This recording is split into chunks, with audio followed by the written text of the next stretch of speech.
In February 1982, while filming an upcoming episode of the TV show Solid Gold, he spotted the show's hairstylist, a woman named Adrienne Rodriguez. He said, quote, "Look at the spank on that woman." He asked his friend, Reverend Al Sharpton, to ask her out for him and to get her number. Now, Adrienne was a mixture of Italian, Black, Jewish, and Latinx. Some said she, quote, looked like a modern-day Cleopatra. Well, James said, quote, "Our souls met a long time ago. We met visually on Solid Gold, but we was already together because we're third world people. Nothing in this country is like us. We got that other look." But the rest of the world saw her as a white woman, or at least a non-black woman, and they would call her an N-word lover. Yeah.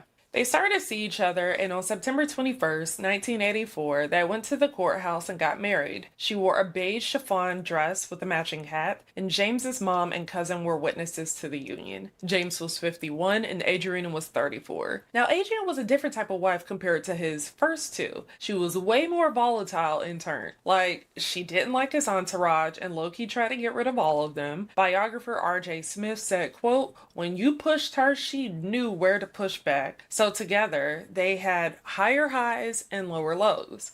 And they also enjoyed partaking in the dust of an angel, which also meant a lot of tussling too. So between 1984 and 1988, she would call 911 12 times to report his abuse. But James wasn't the only one with hands. One time, she swore James was cheating on her, so she ran up on the other woman and stabbed her in the behind with scissors. And whenever James did something she didn't approve of, she would be so quick to call the cops or anyone that would listen to alert them of any of James's indiscretions. Like this one time, she told journalists that James Brown does drugs, which was something he didn't necessarily want members of his team partaking in. This was a very known thing. James Brown was really anti-drug, though he kind of had an addiction, allegedly. Well, James said the reason she did that was because he told her that he didn't want her to come with him on tour when he was going to perform in Brazil. And so by retaliating, she went to the press to say that her husband was a drug addict. But you have to think about it. Was she weaponizing her whiteness towards her husband, or was she simply a wife calling for help while being abused? I do want you to know that it can actually be both. So almost as much as she would call the cops on James, she'd get arrested her damn self. Now, this one time, after calling 911 on James, she was arrested later for going to the airport with a quote PCP-soaked cigarette and 4 nasal sprays of the stuff. A month later, she'd be arrested for possession of 7 ounces of PCP and arson for burning James's clothes in a hotel room. Her lawyer would try to get the charges dismissed because since James was a quote ambassador of soul in Augusta, she should be immune due to the quote norms of statecraft usually carrying over to a diplomat's spouse.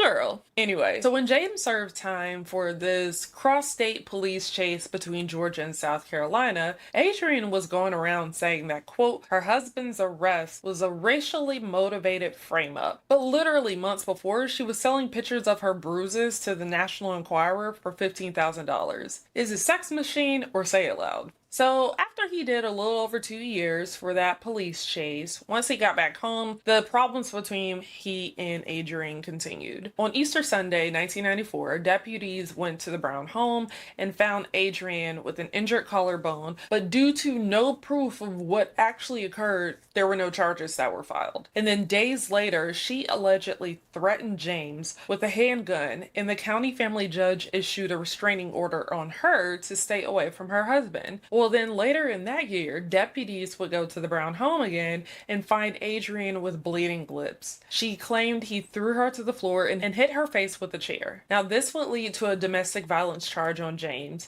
This wouldn't violate his parole, however, because according to the parole board spokesman, this was a misdemeanor domestic charge. Yeah. So they would obviously get back together again as they always had, and Adrienne would again call the cops on James, and James would deny the allegations, and then he'd be released and threaten to divorce her, and then they get back together, rinse and repeat. But at their annual Christmas party in 1995, guests recalled them looking very happy. James's pastor, Reverend Larry Fryer, said they, quote, looked different from any other time I saw them. This carried over into New Year's Eve, where they danced together on stage at a concert of his in Greenwood, South Carolina. Now, the following day, in January 1996, Adrienne went to Los Angeles for liposuction. She was prescribed Vicodin, Valium, morphine, and Demerol to aid her recovery. But 2 days later, she would be found unconscious. She didn't even make it to the hospital before being declared dead. The coroner's report said she had a heart condition plus PCP in her system. So in addition to taking